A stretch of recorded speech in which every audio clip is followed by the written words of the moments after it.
Muy buenos días, amada iglesia. Buenos días. Siempre es gustoso estar entre nosotros, es decir, reunidos, vernos y saber que somos convocados por nuestro gran y amante Dios como hermanos, como hijos, como pueblo. ¿Cómo han pasado ustedes en esta semana? Very good, ya estoy aprendiendo inglés. Muy bien. Con teacher en casa y las 24 horas, algo debe uno. Qué bueno, hermanos, qué chévere. Como que hizo un poquito de frío hoy, pero estamos listos para tener nuestro tiempo del estudio de la palabra. Recuerden que estamos estudiando el libro de Pedro, del apóstol Pedro. Estamos terminando la primera parte del capítulo 1. Les invito a estar listos con su Biblia abierto en este hermoso libro, Primera de Pedro. Vamos a dar lectura desde el versículo 7 hasta el verso 12 y creo que cerramos hasta aquí. Muy bien. Ok. Leamos y luego oramos.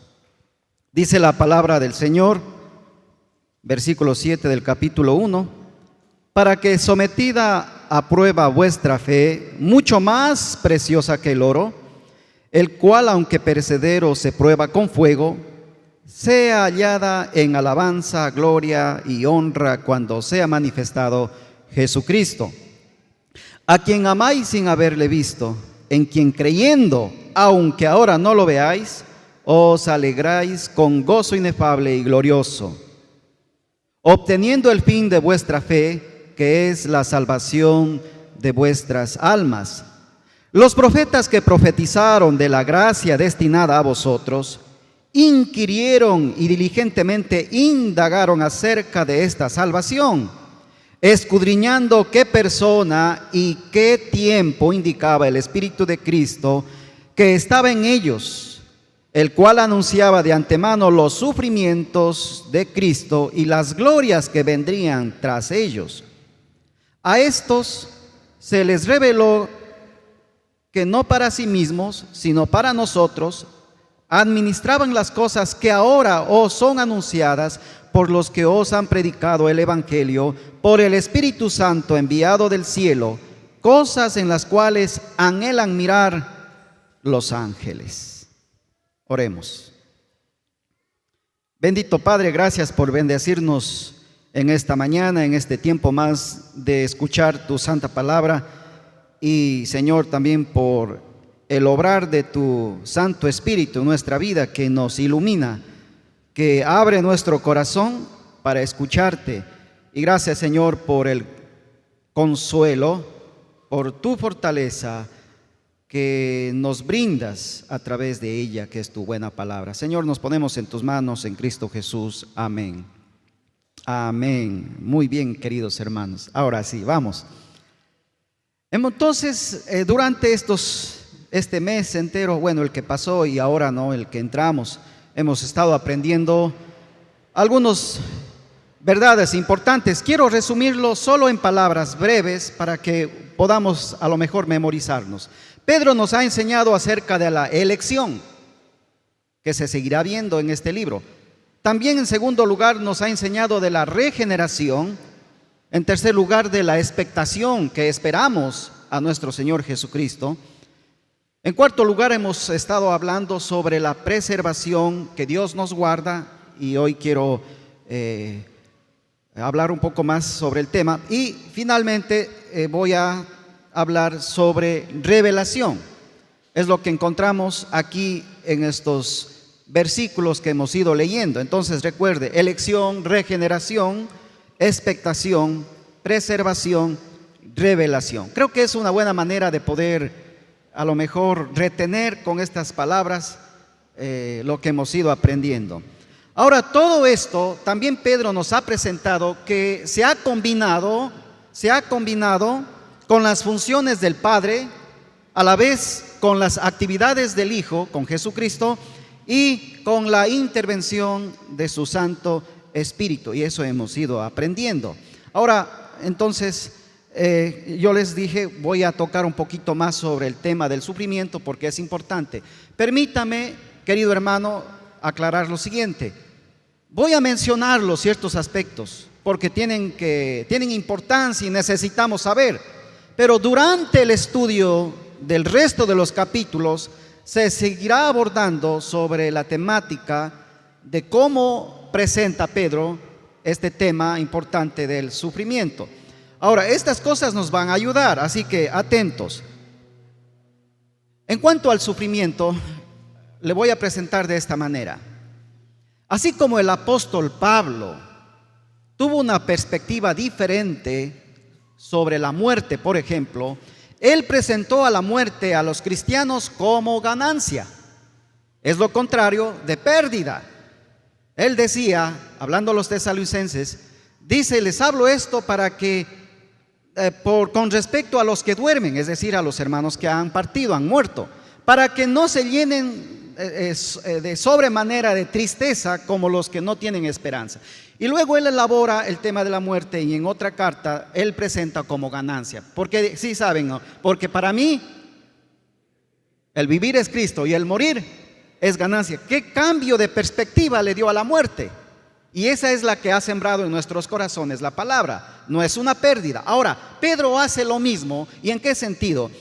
Él presenta el sufrimiento no para decir que es bueno, de ninguna manera. No para decir que Dios provoca, Dios es el causante. No, de ninguna manera. Pero él nos quiere presentar en su carta el tema del sufrimiento como una dicha. Sí, como una dicha o una bienaventuranza. Por ejemplo, brevemente leo lo siguiente en el libro de Pedro. Capítulo 3, versículo 14 dice, mas también si alguna cosa padecéis por causa de la justicia, él dice, bienaventurados sois. Fíjese cómo él hace una bienaventuranza con respecto a aquello que es el sufrimiento. Entonces él lo presenta como una dicha. Ya vamos a ver por qué. Capítulo 4, versículo 14 también dice, si sois vituperados por el nombre de Cristo, sois bienaventurados. Wow, sois bienaventurados porque el glorioso Espíritu de Dios reposa en vosotros. Ahora, fíjese cómo él va elaborando el tema del sufrimiento. En otras palabras, él tiene en mente, para ser más específico, mostrar al sufrimiento con la frase o con la palabra pruebas. Pruebas. Repita conmigo, pruebas. Es como Dios las usa con propósito y los califica como una prueba. Porque el término sufrimiento es muy abarcador, es muy amplio y nosotros tenemos varias ideas a la vez cuando escuchamos sufrir. Pero las pruebas ya tienen otro marco y otra forma de darnos a entender el plan de Dios. Entonces, ahora, es como Pedro dice, por ejemplo, en el versículo 6, el versículo 7, capítulo 4, versículo 12, él usa la palabra prueba. Dice, para que sometida a prueba. Claro que está hablando aquí con respecto a la fe. Pero luego dice, un poquito más adelante, mucho más preciosa que el oro, el cual, aunque perecedero, se prueba con fuego. Otra vez usa la palabra prueba. Pero más específicamente el 4:12 dice, amados, no os sorprendáis del fuego de prueba que os ha sobrevenido. Ahora, en otras palabras, ellos van a experimentar un tipo de sufrimiento y en vez de usar esa palabra como tal, él dice, repita, prueba, prueba. Así que no se sorprenda, ya vamos a ver por qué. Entonces el sufrimiento, Pedro lo presenta con la perspectiva de una dicha, porque se le presenta como una prueba, es decir, dentro de ello Dios la va a usar con gran propósito para el beneficio de nuestra vida. Por eso es que él dice lo siguiente entonces. Ahora, Algunos aspectos con respecto al sufrimiento, con respecto a la prueba que presenta el apóstol Pedro. En primer lugar, él dice, es necesario. Bueno, honestamente dice, sí es necesario, pero usa la palabra necesario. Fíjese en el versículo que hemos leído ya, el 6, dice, en lo cual vosotros os alegráis, aunque ahora por un poco de tiempo, si es necesario. Ahí viene la primera cosa. Entonces, de plano, las pruebas se convierten en un sentido de necesidad que Dios las usa para bendecirnos. Me estoy explicando, querido hermano, me es necesario. Ahora, fíjese usted. Usted dice, yo quiero concursar en algún deporte. ¿Qué le dirá el entrenador? ¿O qué le dirá a sus padres? Es necesario inscribirte. ¿Sí ve? No es así nomás por así. Luego, a más de que es escrito, o ya consta, ¿no? Bueno, ¿qué más? Es necesario, si quieres ganar, si quieres ser un buen competidor, usted sabe por lógica qué viene. ¿Qué diría un entrenador? Es necesario que entrenes, que te disciplines, ¿no es cierto? Y eso tiene un precio, tiene un costo. Es lo que está intentando decirnos el apóstol Pedro. Entonces es necesario. Pablo también dice, si alguno anhela obispado, es decir, quiere liderazgo en la iglesia y quiere servir como pastor, buena cosa dice, buena cosa, anhela. ¿Y qué dice él? Es necesario, y da los requisitos. Me explico. Entonces, esta palabra es importante. Si es necesario, es decir, si Dios considera en su buena voluntad, en su fidelidad, en su soberanía, en sus planes, tiene que permitirnos las pruebas, porque son necesarias. Ahora, voy a detallar un poquito. Abraham fue probado. ¿Y sabe qué pasa cuando fue probado? Él maduró, aprendió, él tuvo un crecimiento espiritual magnífico. Fue ahí cuando entendió que hay un Dios que tiene el poder de resucitar. Si usted puede leer Hebreos, ahí testifica que Abraham, dice, fue probado por fe. ¿Y qué es lo que le pidió Dios? Sacrificar a su unigénito, que fue una promesa. O sea, la promesa estaba en fuego, fue llevando a su hijo. Pero dice la Biblia, porque él se dio cuenta, él supo ahí que poderoso es Dios para volverlo a la vida. Entonces, ¿de dónde viene la verdad de la resurrección? Ya no se encuentra solo en Daniel, en el Antiguo Testamento, y luego que se amplía en el Nuevo, sino que ya fue surgiendo la idea con Moisés cuando estuvo ahí por dar a su hijo en sacrificio, porque Dios le pidió. Pero fue en ese momento difícil para él, en esa, si usted quiere ponerlo, crisis, en esa prueba, que él pudo entender una verdad más profunda acerca del Dios que le estaba probando. Mi querido amigo, siempre es así. Las pruebas en la vida, las cosas difíciles, pueden provocar lo mejor o sacar lo mejor de nosotros y a la vez también lo peor de nosotros. Pero aquí el propósito es sacar lo mejor, claro, y quitar lo peor. Esa es la idea en cómo lo presenta el apóstol. Y también es necesario no solo para madurar espiritualmente, sino para evitar que pequemos. Yo tengo un ejemplo acá, la vida del apóstol Pablo. Él habla de un aguijón en la carne que no entendemos bien cómo fue. Si es algún asunto físico, no lo sabemos. Pero dice que él rogó 3 veces, suplicando, Señor, esto me causa dolor, me aflige. Y el Señor le dijo, bástate mi gracia, porque tú vas a aprenderte a gloriar en la debilidad. Y lo que está diciendo Pablo es que al tener una revelación tan grande, él pudo llenarse de orgullo. ¿En qué pecado iba a caer el apóstol Pablo?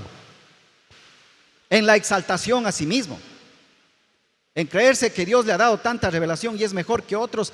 Y tuvo ese aguijón y él dice, gracias bendito Dios, no me agrada, no me gusta, He pedido con súplicas al Señor que me quite y no me quitó. Y Dios dice, no lo voy a hacer, lo voy a dejar ahí, porque te conservará humilde, porque te conservará siendo un siervo útil, porque no sea que te enaltezcas y te pierda. Y ya no tengo un apóstol Pablo para los gentiles. Me explico lo que estoy diciendo, mi querido hermano. Entonces, en este sentido, es necesario, las pruebas nos ayudan para evitar que pequemos. ¿Quién sabe cuántas veces Dios nos salvó de que algo feo, desgracia y dolor traigamos a nuestra vida? Y pasó algo que usted no comprendió, pero un día Dios nos mostrará. Y aquí Pablo nos da un ejemplo. Pero también las pruebas son para corregir lo falso, lo malo, el pecado en nuestras vidas. Dios lo usa. Pero quiero que piense, el pan en el horno. Para que sea pan, tiene que entrar al horno, porque si no será una masa. Y usted no come la masa. De niño comí la masa por curiosidad, no es nada agradable. Pero nadie come la masa y dice, oh, qué rico, qué buen pan, qué bien hechito. Nadie dice eso. Lo come después de que salió del horno a ciertos grados de temperatura y se hizo pan. Así funcionan las cosas, dice el apóstol Pedro. Así funciona. Miren lo que encontré investigando un poquito. Los joyeros orientales, los que trabajan con metales, lo puse así para hacer más clarito. Los joyeros, ok, trabajan con metales. Ellos dejaban el metal en el horno hasta que se vieran su cara reflejada allí. Se puede imaginar las brasas y el metal ahí. Y como era tan precioso los metales y especialmente el oro, ellos lo dejaban en fuego hasta que podían ver su propio rostro reflejado en ese precioso metal. Ahí ellos decían, es hora. Y le sacaban del fuego y trabajaban. ¿Y cuál es la idea? Así nuestro Señor también puede ser que nos mantenga en el horno de la prueba hasta que reflejemos su gloria y hasta que reflejemos su belleza. Ahora, usted y yo anhelamos ser más como Jesús. ¿Es verdad o no? Y claro, nos ayudan los estudios bíblicos, nos dan verdad, ¿no es cierto? Pero verá, eso es parte de la escuela de Dios. Son conceptos que llevamos acá, son verdades eternas que penetran acá, pero no nos van a ayudar del todo a ser más como Jesús. ¿Cuándo usted va a reflejar la gloria y la belleza de Jesucristo? Las pruebas, las pruebas. Así que usted ya va cachando, por así decirlo, me va entendiendo el por qué dice el apóstol, si es necesario, es necesario. Verá, mi querido hermano, cuando uno está en un proceso difícil de la vida, de aflicción, de eso que comprime nuestras emociones, eso que nos sacude y a veces pone dudas en nuestro corazón, pero en esos momentos son cuando anhelamos más la presencia del Señor. En esos momentos son cuando aprendemos a depender más del Señor. Son en esos momentos cuando se desvela de usted lo poco que conocía de Cristo y puede verlo. Ay, el Señor es tan real. Son ahí, en esos momentos. Piense usted en Daniel y sus 3 compañeros más en Babilonia. ¿Dónde vieron a Jesús cara a cara? Daniel en el pozo de los leones. Y estuvo alguien con él ahí.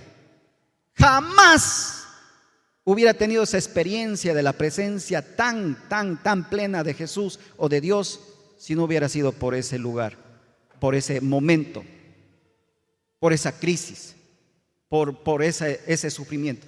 Y los otros compañeros, ¿dónde fueron y experimentaron también la presencia igual, tan visible de nuestro Dios. En el horno de fuego que fue calentado a tanta temperatura y no se tostaron, dice, no se quemaron. Y estuvieron ahí, y ahí vieron a alguien especial que les consolaba y les afirmaba que está con ellos. Si no hubiera sido por esa experiencia, ellos jamás hubieran visto o entendido la grandeza y la plenitud de ¿quién? De su Dios a quien adoraban. Amén, querido hermano. Escucho ese amén. Ahora, en segundo lugar, a más de que es necesario, bueno, vivimos en un mundo caído y hay gente que no sigue a Dios. Hay maldad presente en este mundo y es inevitable el sufrimiento. En segundo lugar, dice Pedro, son diversas. Las pruebas que nos van a venir como cristianos y que están aquí siendo parte de esta vida, él dice, son diversas. Versículo 6 nos sigue diciendo más información. Si es necesario, tengáis que ser afligidos en diversas pruebas. Vienen de todos los colores, queridos hermanos. Esa es la idea. Hay mucha variedad. Así como la gracia de nuestro Dios, como dice el mismo apóstol Pedro, su gracia, dice él, es multiforme, así también es o son las pruebas, diversas y de diferente, ¿cómo diría? De diferente grado, intensidad, gracias, y a la vez no todos están viviendo lo mismo.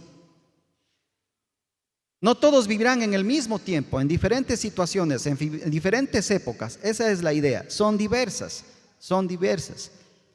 Ahora, él no comenta mucho sobre el tema o nos da detalles para entender un poquito más eso de que son diversas, pero él dice son variadas y son muchas.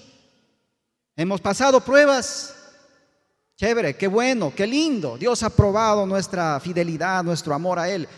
Hemos tenido tanto tiempo de bendición, de paz y todo, pero otra vez Dios en sus propósitos, en algún momento en la vida, una vez más se presentan las pruebas. Ahora, en tercer lugar, Él dice, y es bien realista, es que son dolorosas, traen aflicción. Él usa la palabra aflicción de plano en el versículo 6 y dice, tengáis que ser afligidos. Ya no solo en diversas pruebas, sino afligidos. Y esta palabra afligido se combina con la palabra padecer o padecimiento. Usted le va a encontrar 4 veces más en la carta de Pedro. Padecer por causa de Cristo, padecer por causa de la justicia. Y ustedes cuando padezcan, habla acerca de la presión, del dolor. Y la idea que está usando Pedro, la toma de Getsemaní con Jesucristo. ¿Se acuerda usted de Jesús en Getsemaní? Dice, se turbó su espíritu y se llenó de una angustia tan grande, a tal punto que él es como que iba de un lado al otro y decía, oren conmigo. Y una vez más, por tercera vez, oren conmigo, porque se angustió hasta el fondo. Esa es la idea. Sabía a dónde iba a ir Jesús después de unos minutos. Así que Pedro dice, no es que no sea realista, sí, ninguna prueba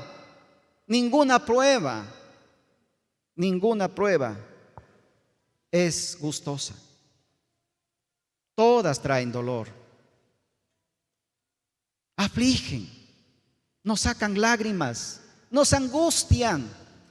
Nadie puede decir, qué lindo que estoy pasando una prueba. El gozo que habla aquí es por otra cosa.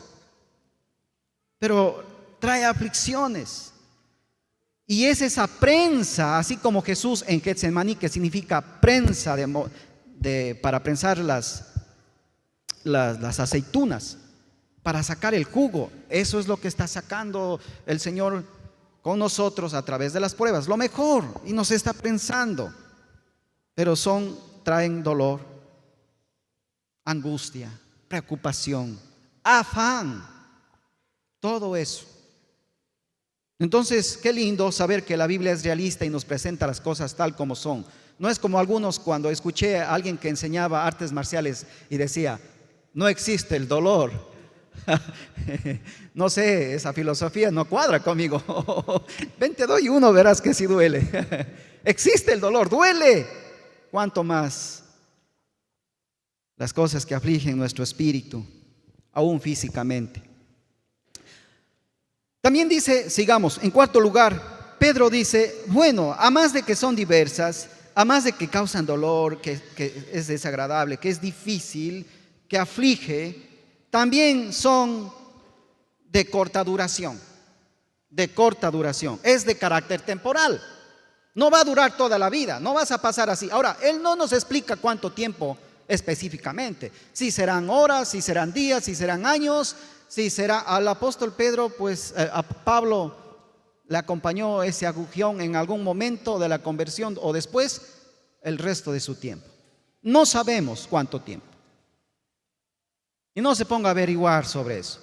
Solo sepa que es de carácter temporal, porque se contrasta con la gloria eterna que viene para nosotros y que ya desde ahora estamos disfrutando por el poder del Espíritu Santo, por el poder de las promesas que Dios nos ha dado. ¿Sí me explico? Entonces son de corta duración. Ahora verá, le dije que el pan en el horno tiene que estar ahí para hacer pan, pero también el pan en el horno tiene un tiempo contado. Yo me he olvidado cuánto tiempo. No sé si es una hora, pero ahí está en el hornito. No se puede sacar antes. Tiene que cumplir el tiempo, y ese tiempo la tiene Dios afuerita, listo con su mantelito para abrir, y dice, es hora. Ahora sí, aprendiste, te sirvió. Mira cómo quedaste. Wow, encantador, belleza. Cristo está mejor en ti ahora. ¿Sí me explico, mi querido hermano? Así que Dios tiene el tiempo justo, así que no se preocupe, es de carácter temporal, de corta duración. Entonces, quiero que piense en lo que voy a leer, lo siguiente. Si el sufrimiento de hoy quiere decir que habrá gloria mañana, entonces el sufrimiento llega a ser una dicha para nosotros. Los incrédulos tienen ya su gloria ahora, pero les seguirá un sufrimiento de eternidad. ¿Puede usted ver esto?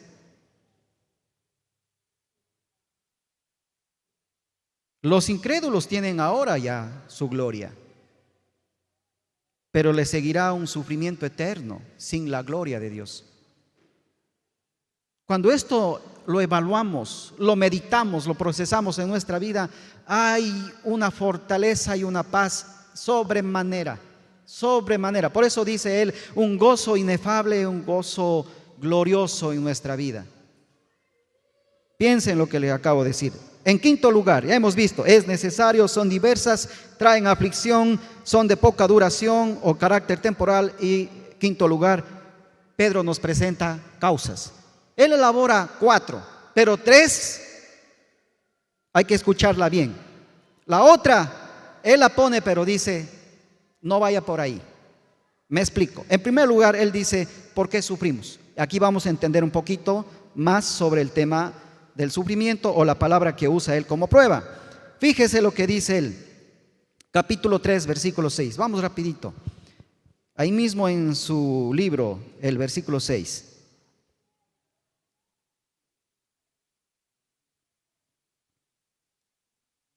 Perdón, 16, no 6, 16. Sí, 3, versículo 16.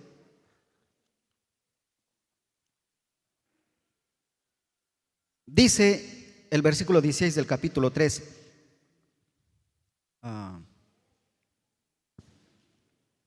Ok, 14, disculpe, 14. Más también dice, si alguna cosa padecéis, el 14, por causa de la justicia. Aquí él nos presenta ya la primera razón o una causa, por qué hay pruebas o por qué vienen las pruebas o por qué Dios las transforma en pruebas, el sufrimiento. Y dice, versículo 14, más también si alguna cosa padecéis. Luego dice, por causa de la justicia. Ahora, fíjese aquí, atención. Aquí no necesita ser necesariamente cristiano para experimentar esta prueba. Pedro dice por causa de la justicia. La traducción es por vivir rectamente o por hacer las cosas con responsabilidad. También tiene que ver por el buen comportamiento. Hay gente que no es cristiana, pero tiene un buen comportamiento, es muy responsable en su trabajo, le gusta la rectitud en las cosas que hace, pero cae mal a los que están al lado. Verá, yo tuve compañeros que nunca copiaban en un contexto no cristiano. ¿Cómo piensa que le tratábamos a ese compañero que no prestaba los deberes y que no copiaba y que no nos ayudaba? El malo de la película. ¿Quién era el malo? Usted, yo, el vago. No le ofendí porque no, cambié, dije yo. El vago. Y decía, la colita, miñayo, la dos.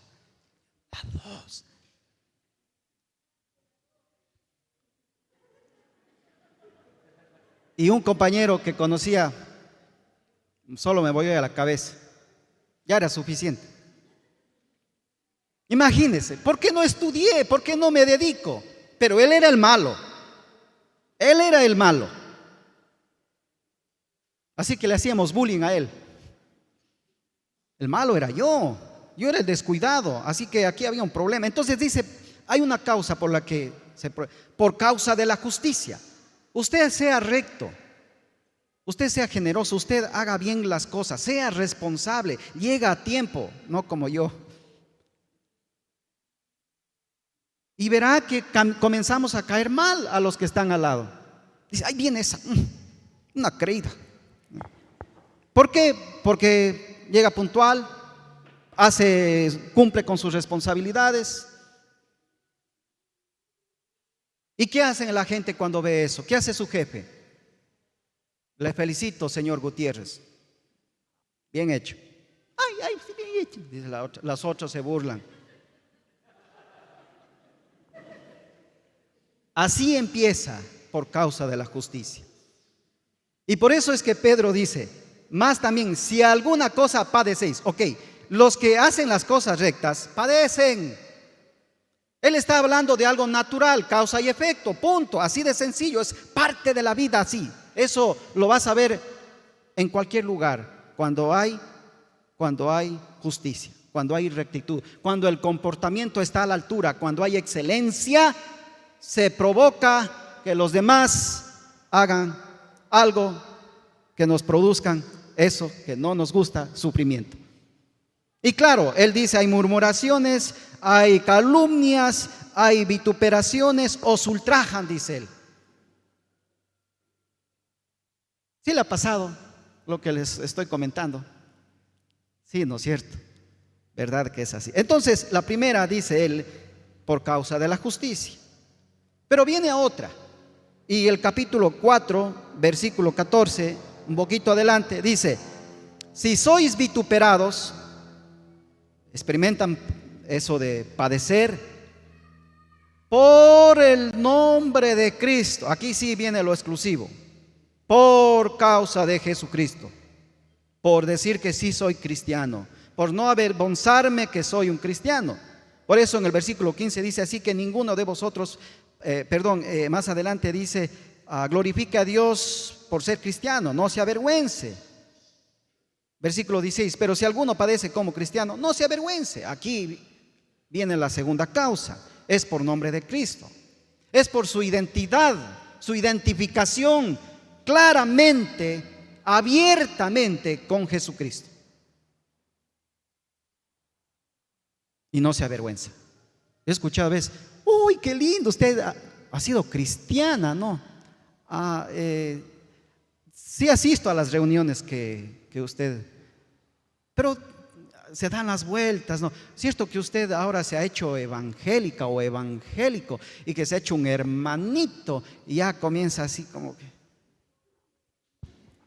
cuando tiene que tener ese orgullo, sí, con nobleza, ¿de qué avergonzarse?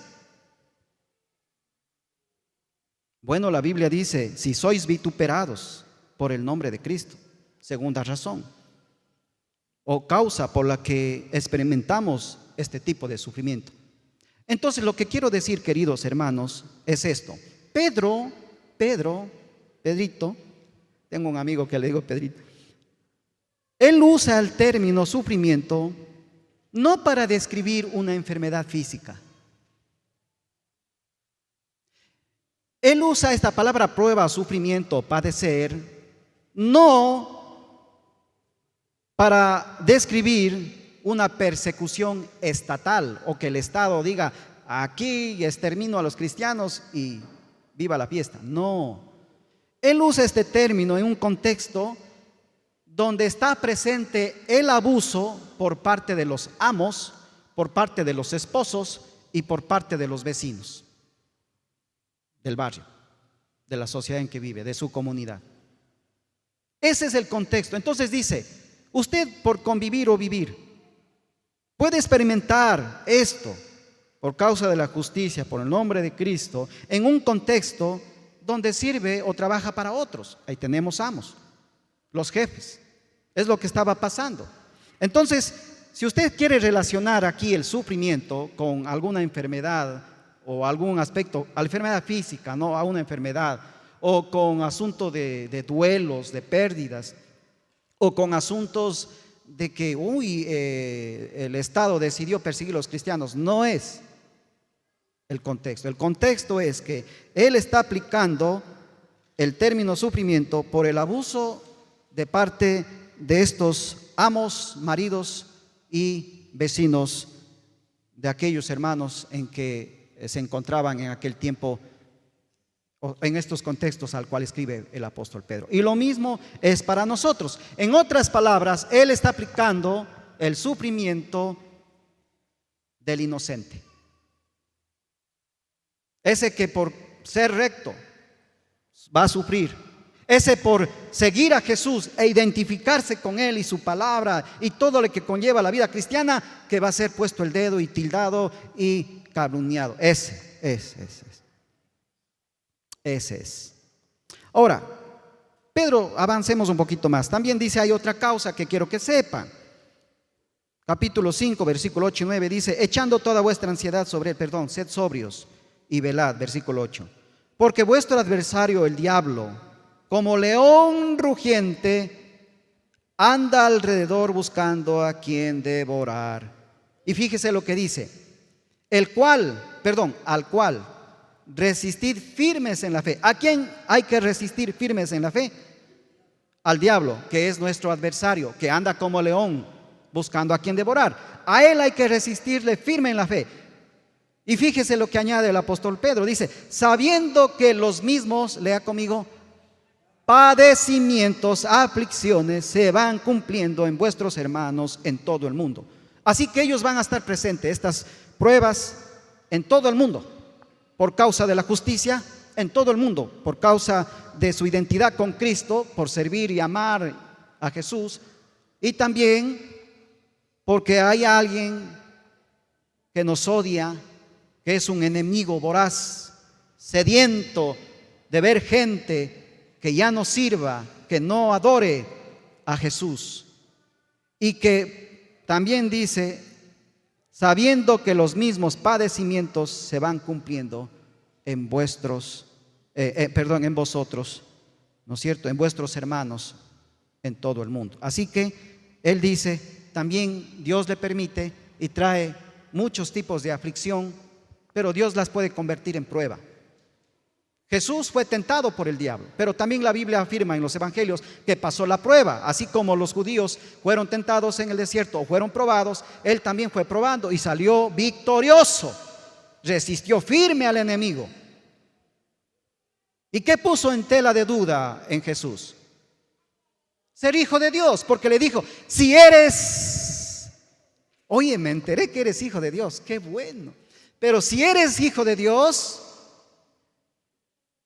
haz esto, aquello y el otro, en términos que no le correspondía hacer a Jesús, porque no iba a dar gloria al Padre, ni iba a cumplir las promesas del Señor. Quiso descalificarle, que este no sea el Mesías, que debe ser para traer bendición a toda la humanidad. Y lo mismo es para nosotros. Entonces, se entera que ahora sí usted se ha convertido al Evangelio, a Cristo. ¿Y qué es lo que quiere sembrar? Duda, y las mejores formas de traer duda y apartamiento, de que se aparte de Cristo, es a través de las aflicciones. Por eso dice aquí que la prueba combina con la fe. La prueba, dice, es de vuestra fe. ¿Qué es probada? Nuestra fe en fuego. Y bueno, ahora sí, la cuarta, pero dice, cuidado con esta. Cuidado con esta. Esto sería de más vergonzoso para ustedes. Y él dice, les voy a presentar, pero la presenta de la siguiente manera. Capítulo 3, versículo 17. Ahora sí. Dice, porque mejor es que padezcáis haciendo el bien. Eso sí, clarito. Si la voluntad de Dios así lo quiere, clarito. Pero fíjese lo que dice, que haciendo el mal. Hay gente que sufre y hay gente que padece. Hay gente que llora por hacer el mal, por decisiones que sí traen daño. Ahora, voy a ser más específico. Pedro dice, si no lo entendieron, vamos a un capítulo más, por favor, lea conmigo. Lea conmigo.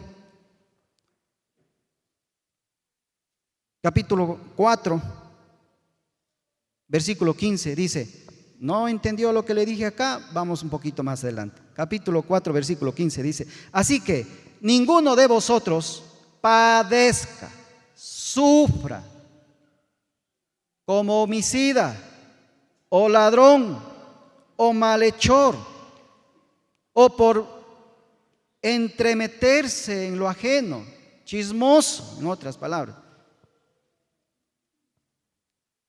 Y mire cómo lo presenta. Y si no le quedó claro, Pedro dice, bueno, lea lo último conmigo, 2:20.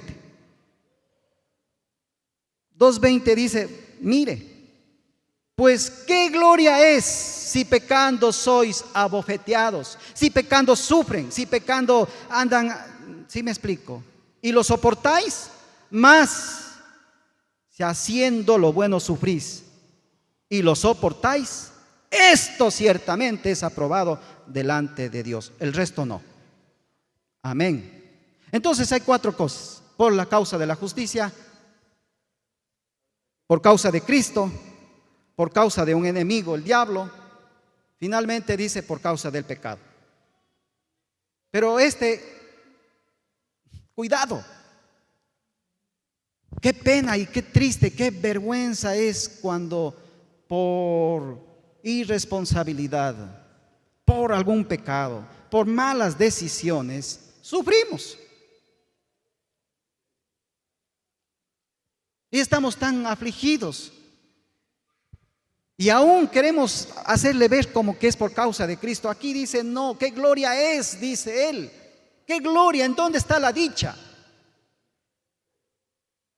Una vez escuché yo de una iglesia en otro país, no en este, que habían alquilado un lugar para tener sus reuniones. Qué bueno. No habían pagado de 2 meses y no tenían para el tercero. No sé si no tenían o no, no sé. Pero vino el arrendatario y les dijo, el arriendo, por favor. No hay. Y hubo ahí un poco de discusión. El dueño del local le dijo, por favor, me desocupa. No más. Gracias. Bueno, desocupa. No sé más detalles, pero la cosa es que muchos de esos miembros andaban testificando que estaban sufriendo por causa de Cristo. Yo digo, ¿en serio? ¿Qué pasó? Nos mandaron sacando. Lo qué pena, hermano. Y después dice, es que no pagamos 3 meses de arriendo. Eso no es por causa de Cristo. Yo tuve una vergüenza ajena, usted ha tenido vergüenza ajena, ¿no es cierto?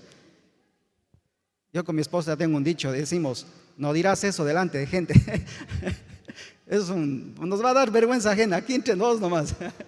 Oiga, pero eso no es sufrir por causa de Cristo. Usted está sufriendo ahí, como dice él, por hacer lo malo, por hacer el mal.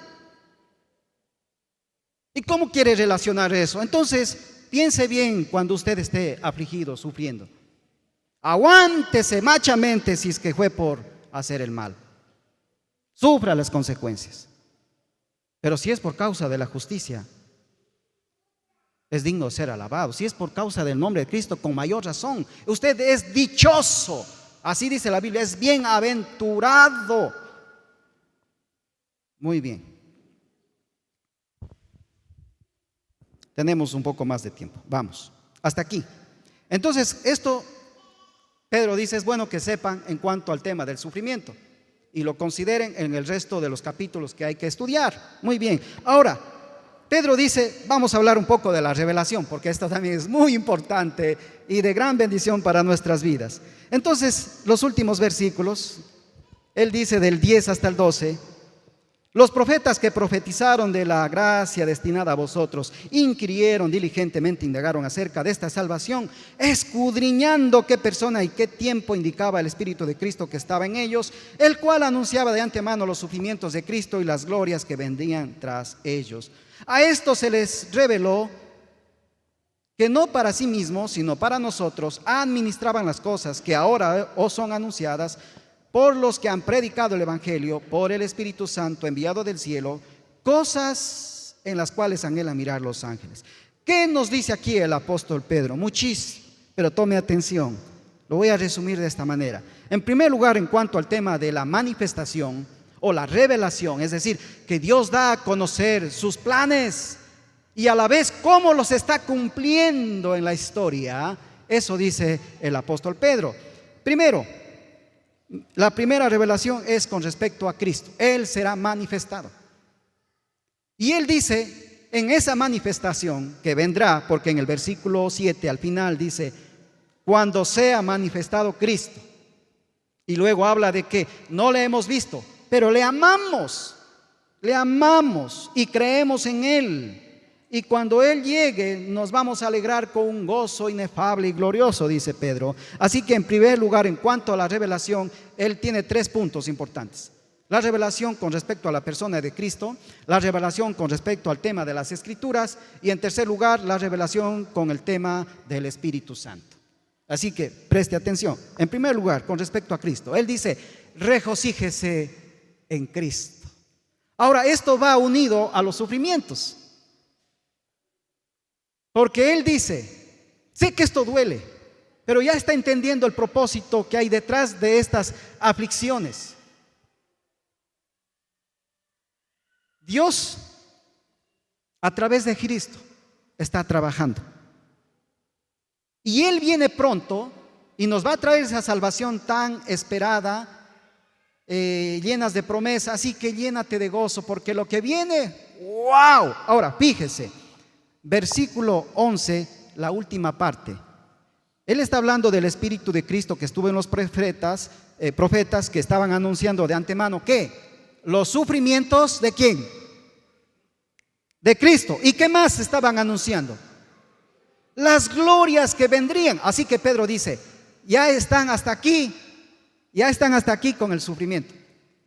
Pero Cristo también sufrió. Así que Él es un modelo, Él es nuestro paradigma, Él es nuestro ejemplo, nuestra inspiración. Él también sufrió, así que tranquilos. Y como son de Él, también van a sufrir por causa de Él. Pero tienen inspiración, Él está ahí con ustedes. Y dice, Él fue ya develado, Él fue revelado. Y Él ya pasó el sufrimiento, lo vimos en carne y hueso, dice Pedro. Aunque ustedes no. Pero lo importante es que le amamos. Y eso significa que Él está presente. Está presente, pero fíjese, regocíjese en Cristo, porque está vivo. Porque el hecho de que resucitó significa que enfrentó la muerte, que sufrió, que padeció. Y Él dice, el justo por los injustos. Y Él padeció también por nosotros. ¿No se acuerdan? Ustedes, yo, fuera de la gloria de Dios, iban a padecer algo, el juicio, pero alguien padeció por ustedes, Jesucristo. Así que ojo, entiendan eso, vean esa revelación que Dios nos hace. Y luego dice que nos debe causar tanto gozo porque a la vez el momento que sufrimos por causa de Él es el privilegio más grande que tenemos, que Dios nos permite, porque estamos en el mismo camino que Jesucristo. ¿Me estoy explicando? Ok. Lea conmigo para capítulo 4, versículo 13. Sino gozaos. Acá habla de gozo en el primero versículo que leímos del capítulo 1. Y luego dice, gozaos por cuanto sois participantes. Ustedes están inscritos en el camino de la fe, son participantes. Y luego dice, de los padecimientos de Cristo. Así que llénense de gozo. Porque también dice, para que en la revelación de su gloria se gocen con alegría, porque Él dirá, bien chicos, mis campeones, los que me han seguido. Me estoy explicando, mis queridos hermanos. Entonces el gozo es, Él dice, en cuanto a la revelación de Cristo, regocíjense por su retorno. Él ya vino, ya sufrió, pero le van a acompañar las glorias que vendrán tras ello. Jesús resucitó en gloria y eso nos vendrá, una resurrección de gloria. Él subió a los cielos y también allá nos llevará una ciudadanía en gloria, una ciudad en gloria. Por eso Él dice, no se queden solo con el sufrimiento, sino con las glorias que vendrán tras su sufrimiento. Y Él ya está ahí en su trono soberano. ¿Y Él cómo va a venir ahora? ¿Vendrá como un siervo sufriente? No, Él viene como el Rey de Reyes en gloria. Eso es lo que dice Pedro. Él va a venir, ¿cómo dice? Va a venir con gloria, como Rey, y viene al encuentro con los que también están acá, esperando esa misma gloria, aunque sufriendo. ¿Me estoy explicando? Qué lindo, ¿verdad? Entonces, esta es una revelación importante. Muy bien, eso dice. Ahora, en cuanto a esto, Él dice, esto ya fue dicho por los profetas.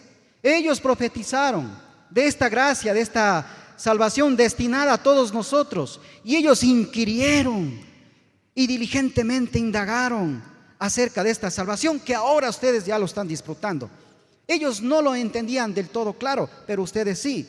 Y estaban escudriñando qué persona y qué tiempo indicaba el Espíritu de Cristo que estaba en ellos para todo eso de anunciar el sufrimiento y sus glorias. Y sus glorias.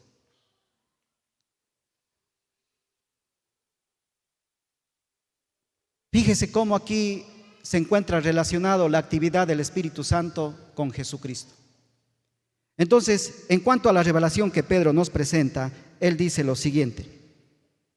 Él dice, a más de que tenemos a Jesús, que nos está dando a conocer, y que hay que regocijarse por lo que nos espera, tenemos, dice él, las Escrituras y al Santo Espíritu. Ahora, ¿qué es lo que ellos escudriñaban? Lo que Dios les reveló. ¿Qué es lo que Dios les reveló? Pues este plan de salvación. Este plan de salvación los profetas, algunos ya lo estaban escribiendo, otros lo estaban escudriñando porque Dios usaba su propia palabra que ya estaba escrita y los profetas que luego fueron viniendo, sumándose a ese gran listado de hombres de Dios, y ellos tuvieron que escudriñar las Escrituras y viendo a quién se aplica. Y ellos no pudieron ver como nosotros ahora le vemos ya cumplido en Jesucristo. Ellos tuvieron a la vez como dos picos de montañas, y a la una pudieron ver el sufrimiento de Cristo y en la otra las glorias del Señor. Pero no podían ver sobre ese Mesías, sobre ese que iba a sufrir, cómo sería en el valle. Pero ellos decían, puedo ver el monte Calvario donde sufrirá el ungido de Dios. Y en el otro lado, en el pico, decían, puedo ver el monte de los olivos, donde según Zacarías 14, vendrá ese que va a sufrir, que está en Isaías 53, y vendrá en gloria. Y no pudieron ver más. Pero ¿quiénes están viendo el valle ahora? Nosotros, la iglesia. Y tenemos en el valle un pico de montaña ya cumplido. Jesús sufrió, murió, pero resucitó. Y nos espera el otro valle, perdón, el otro pico. Viene Él y viene en gloria. Pero nosotros aquí en el valle estamos en el tiempo de tensión hasta que Él venga, que no sabemos cuándo. Eso es lo que dice el apóstol Pedro, porque al igual que estos profetas, ¿cuál era la tensión? Ellos no sabían dos cositas. Ellos no sabían en cuanto a esto, que quién era esa persona, o sea, quién sería, o el tiempo en que iba a darse. Ellos no sabían en qué tiempo, pero sabían que iba a darse. También no sabían en cuanto a Cristo, acerca no solo del tiempo, sino en qué contexto, en qué situación vendría. Y Jesús vino en la adecuada. Así también, nosotros no vamos a saber en qué tiempo va a venir Él. No podemos decir una fecha, pero tampoco no podemos decir en qué contexto mundial nos encontraremos, pero sí nos ha dado pautas para que también, al igual que ellos, estemos escudriñando la palabra del Señor. Entonces, quiero que piensen en esto. Si los profetas, en otras palabras, cuán importante es estudiar las Escrituras. ¿Qué es lo que estaban escudriñando ellos? Las Escrituras, lo que Dios reveló. Y Él está diciendo, los profetas del Antiguo Testamento escribieron sobre esta salvación, estudiaron con determinación, con diligencia de lo que Dios ha estado revelando, vieron los sufrimientos, de antemano las glorias, pero no pudieron entender completamente lo que sigue después. ¿Y quién está entendiendo lo que sigue después? La iglesia, nosotros. ¿Y qué es lo que les ayudó? La Escritura. Y la cosa aquí con la Escritura es que nosotros, al igual que los profetas, tenemos que ministrar para la generación futura. Pedro dice, vean, ellos no lo hicieron para sí mismos. Eso que Dios les reveló, no para sí mismos, versículo 12, sino para nosotros. Y fueron buenos administradores. Ellos no pudieron ver el cumplimiento que hoy tenemos en cuanto a los planes de Dios en Jesucristo y el derramamiento del Espíritu Santo, pero verá, fueron buenos administradores. Y ellos, en este caso, fueron administradores de la futura generación. Los apóstoles también fueron administradores de su futura generación. Toda su enseñanza tenemos aquí. Nosotros seremos administradores de la futura generación. ¿Quién les va a enseñar? ¿Quién les va a ayudar a comprender? Así como los profetas tenemos un gran papel. Por eso es tan importante y qué determinación debemos tener para estudiar las Escrituras. Ellos fueron diligentes y al igual que ellos debemos ser diligentes. Es más, tenemos la Escritura completa, plena. Ellos no lo tuvieron. Tuvieron poca información, sin embargo fueron fieles. Nosotros tenemos la información completa, la palabra de Dios plena. Hay que leerla, hay que estudiarla. Y quiero decirle, hermanos, no sea ocioso. No sea vago en la lectura. No sea vago en el estudio de la Escritura. No ponga pretextos. Dele prioridad porque es tan importante. ¿Por qué? Porque ¿qué señala la Escritura? Él dice que ellos, aquí Pedro dice, apuntaba a Cristo. Y Jesús, ¿qué dijo con respecto a la Escritura? Escudriñenla porque ellas dan testimonio de mí. ¿Quiere conocer más de Dios? ¿Quiere saber cómo serán esas glorias que nos esperan? Estudie la Biblia. ¿Quién le va a enseñar? No dependa siempre de maestros. No dependa siempre de maestros. Usted es responsable también.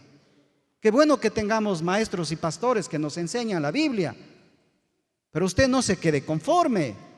Invierta en buena literatura para que le ayude a comprender la Biblia. Cómprese un buen diccionario o algo, ¿no es cierto? Un buen libro. Hágalo, es importantísimo. Y eso quería decir en cuanto a la escritura. Muy bien, lo último es que señala al Espíritu Santo y dice, ¿qué hay con el Espíritu Santo?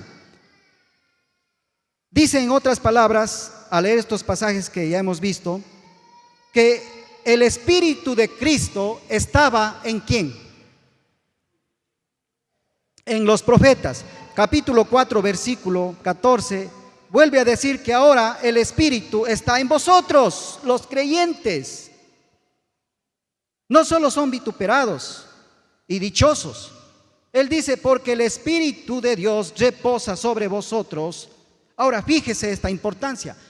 El Espíritu Santo estuvo en estos profetas, en sus vidas, ayudándoles a comprender esa revelación, apuntando a la persona de Cristo mismo. En otras palabras, se está diciendo, ¿cómo Cristo está presente en nuestra vida? A través del Espíritu.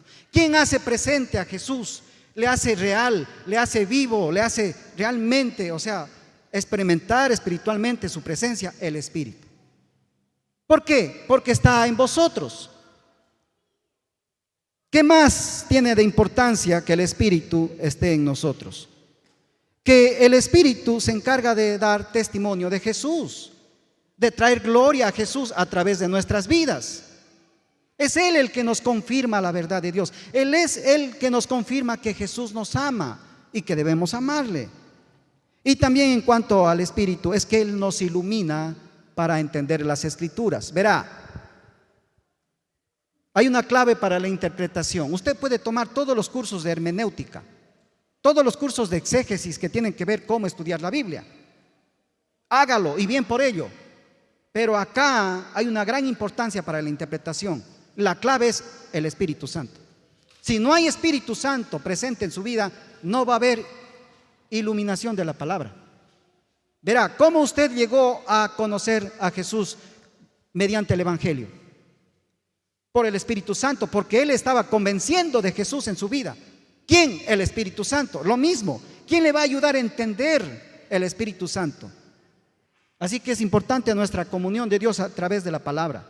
Y el Espíritu sí nos va a ayudar. Y usted quiere leer cómo obra el Espíritu Santo, capítulo 14, 15 y 16 del Evangelio de Juan. Es magnífico, léalo. Acá no hay cómo hacerlo, no hay tiempo. Así que el Espíritu Santo glorioso está en nuestra vida para darnos testimonio de Jesús, aún de su sufrimiento, aún de sus glorias, para ayudarnos a entender la Escritura, para interpretarla. Y una clave también para interpretar la Escritura es Cristo. El mensaje nuestro tiene que ser cristocéntrico. Usted predica el Evangelio, sin Cristo no es Evangelio. El Evangelio se trata de Cristo. Y los profetas dijeron, Cristo es la clave, el cumplimiento, la bendición. Y si usted habla del Evangelio y dice, verá, lindo, que esto, lo otro, y no hay Cristo, no le está diciendo absolutamente nada. Es una motivación más para la vida, pero no le está dando nada de fundamento, porque Cristo confronta y Cristo salva. Cristo es todo. Así que esa es otra clave en las Escrituras. Si usted tiene que dar consejos, dé con la Escritura y siempre Cristo presente. Entonces tenemos que hallar a Cristo en cada parte de la Escritura. Y en tiempos de pruebas podemos acudir a la Biblia para ver a Jesús y hallar todo lo que necesitamos para ser animados, para ser consolados, para ser fortalecidos. Entonces, fíjese cómo se entrelaza esto: Espíritu Santo, Escritura, Jesús y pruebas. Con la presencia de Cristo es mejor pasar la prueba. ¿Cómo sabe? La certeza que le da el Espíritu Santo, esa paz, esa fortaleza. Pero ¿qué más le anima? La palabra de Dios, que es de Cristo. Nos llena de esperanza, nos mueve, nos conmueve, nos afirma. ¿Verdad?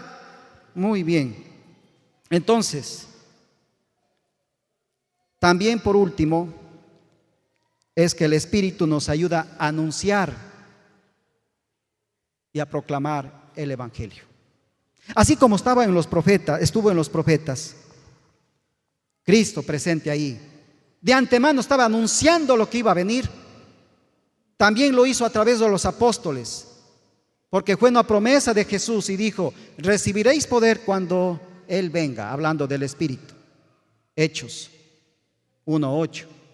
Y ese poder que nos capacita para anunciar el Evangelio, no solo para vivir el Evangelio, es el Espíritu Santo. Usted debe predicar empoderado del Evangelio. Empoderado del Evangelio. Perdón, del Espíritu Santo. Del Espíritu Santo. Entonces, mis queridos hermanos,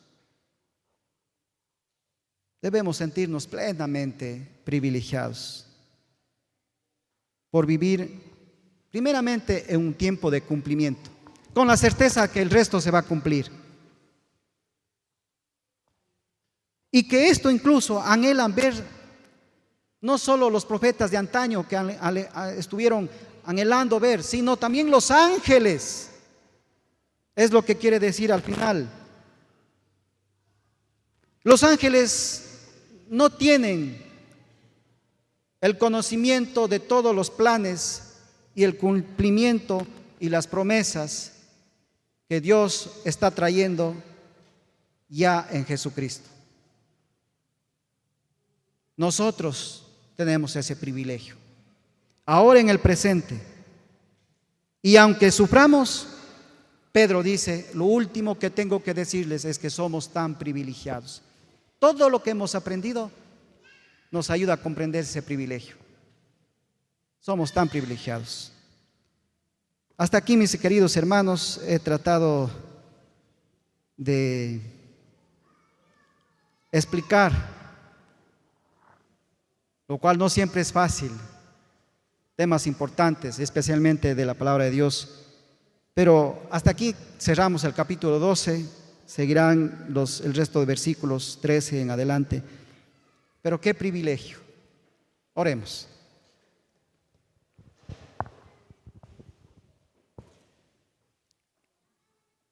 Oh Padre, Señor Jesucristo, Espíritu Santo, bendecimos tu gran nombre por esta salvación tan grande que estamos entendiendo, por el privilegio que nos permites aún en el sufrimiento. Sabemos que, Señor, tú eres soberano. Hoy volvemos a decir gracias, Padre, por el control que tienes aún en la aflicción, aún en el sufrimiento. Tú dices que estás a cargo. Señor, qué gran dicha poder ser tus hijos, ser tus seguidores y con la frente en alto, con mucha humildad, pero con gran valor decir: soy un seguidor de Cristo. Y cueste lo que cueste, sabemos que tú estás con nosotros, porque nos has dado tu Santo Espíritu y tenemos tu santa palabra. Bendito seas por los siglos de los siglos. Amén. Amén.